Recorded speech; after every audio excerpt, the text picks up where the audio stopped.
As musicians, we're always told to practice our scales. Teachers, YouTube tutorials, other professional musicians, everyone always says make sure you've got all of your major and your minor scales down in all 12 keys. And we often end up forgetting our arpeggios because of this, and by the time we've practiced all those scales, we might just not be bothered to play our arpeggios because we want to get onto the fun stuff. But as improvising musicians, this is really damaging to our playing. Arpeggios are way more important than scales. And that's because arpeggios are just chords. If I play a C major arpeggio one note at a time,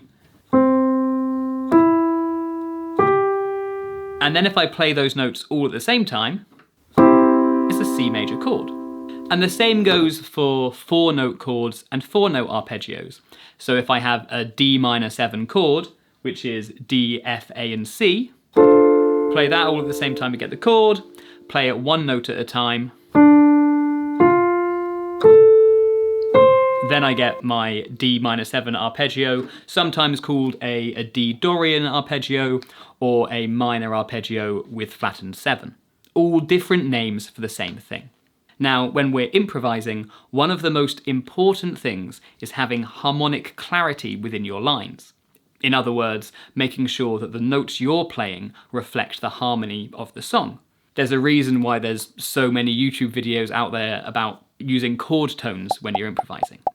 And because arpeggios are just chords, as we just saw, if I've got my arpeggios really comfortable and really under my fingers, it's going to be so much easier to do this, and so much easier to make improvisations that actually sound quite good, quite easily.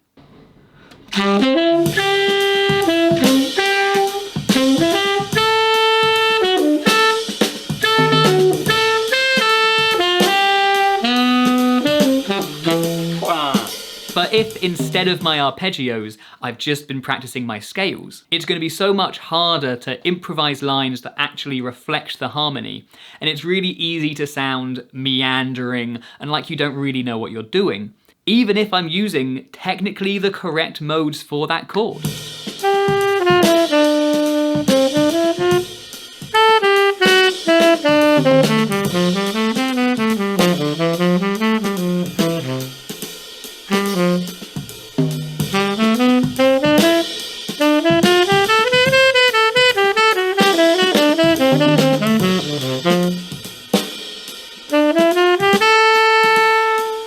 And once we're using our arpeggios to improvise, all we need to do is slightly change the rhythm and maybe the order of the notes or something like that, and we're going to end up with a really clear, quite hip solo.